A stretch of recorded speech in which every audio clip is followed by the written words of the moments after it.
In this explainer, you're going to learn a simple, step-by-step method to pick the right mutual fund, even if you're a total beginner.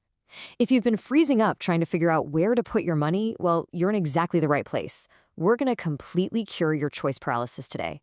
Because look, here's the reality. There are over 1,000 mutual funds in India right now. 1,000. That number is just completely overwhelming. Where do you even begin without making a massive mistake? Well, take a breath, because you actually only need 2 to 3 to build serious, long-lasting wealth. Let me show you exactly how to choose them. Here is our game plan. We'll define your goal, choose the category, evaluate performance, look at costs and risks, avoid common mistakes, and wrap up with a super simple beginner strategy. Okay, step 1, define your goal. We always start with your why. Before you even look at a single fund, you've got to look inward. Why are you investing in the first place? Your specific life goal maps directly to your investment timeline. Think about it. If you're saving for a down payment on a car that you want to buy next year, that's strictly short term. You need that money soon, so you literally cannot afford to lose it in a sudden market dip. But on the other hand, if you're aiming for retirement in, say, 20 years, that's a long-term goal. The timeline changes absolutely everything about how you should invest. Pinning this down is your very first and honestly most important filter. Step 2, choose the right category. Let's match that horizon to the right fund type. Once you have your timeline set, picking a category is pretty straightforward. Think of equity funds as the engine of your car. They come with high volatility, sure, but they're absolutely essential to drive long-term growth and beat inflation over a 5, 10, or 20-year stretch. Debt funds, though, they're like the brakes. They invest in much safer instruments like government bonds, giving you stability and protecting your cash for short horizons, under 3 years. And if you want a balanced ride, hybrid funds mix both equity and debt to give you moderate growth with a built-in shock absorber. Now, if you're just starting out and want long-term equity growth, here is a fantastic tip. Pick a simple index fund that tracks the Nifty 50. The Nifty 50 basically represents the top 50 largest, most established companies in India.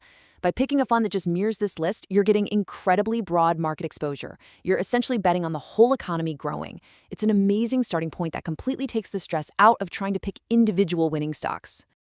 Moving right along to step 3, evaluate past performance. We need to look way beyond just a single year.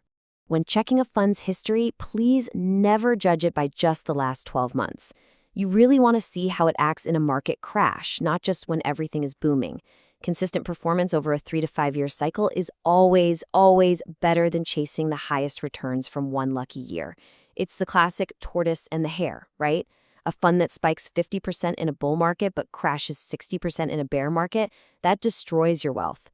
You want the tortoise. You want steady, compounding growth across whole market cycles.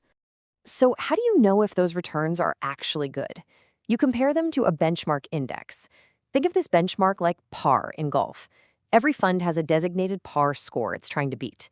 If the overall market went up 12%, but your actively managed fund only went up 10%, well, the fund manager is actually subtracting value despite the positive return. Always make sure your fund is consistently matching or beating its benchmark over that 3 to 5 year span. All right, step 4, costs and risk factors. Time to peek behind the scenes. Even if a fund has stellar returns, you have to look for hidden costs, specifically the expense ratio. That's the annual fee the fund house charges you to manage your money. Here's a golden rule for you. Always opt for direct plans over regular plans. Regular plans pay hidden commissions to brokers, which act like a leaky pipe in your portfolio. Over a 20-year horizon, a seemingly tiny 1% difference in fees can literally drain lakhs of rupees from your final payout. A lower expense ratio directly equals a much heavier piggy bank for you. Besides costs, you got to dig into what the fund actually holds. What sectors are they heavy in? What are their top 10 companies? You check this so you don't accidentally ruin your own diversification.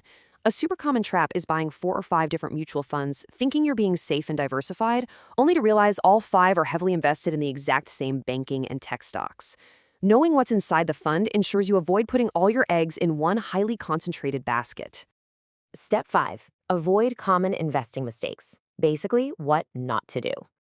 Look, to protect your wealth, you absolutely must avoid these traps. Do not chase last year's highest returns just because you're feeling FOMO.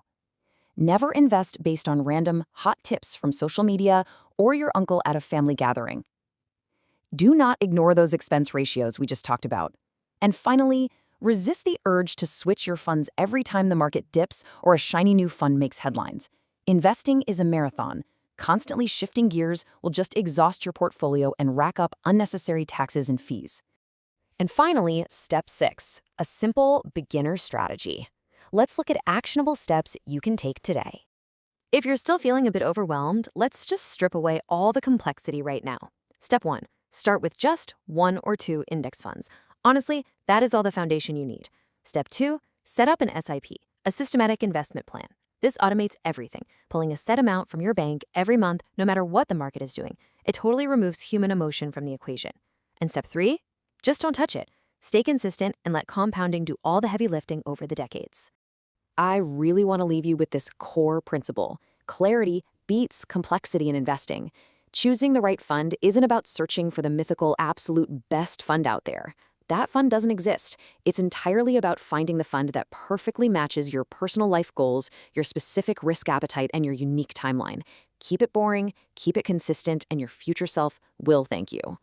You don't need 1,000 funds. You just need the right ones. Be sure to subscribe and check out our next explainer on the best mutual funds in India to start building your beginner portfolio today. So, what specific life goal are you going to start funding today?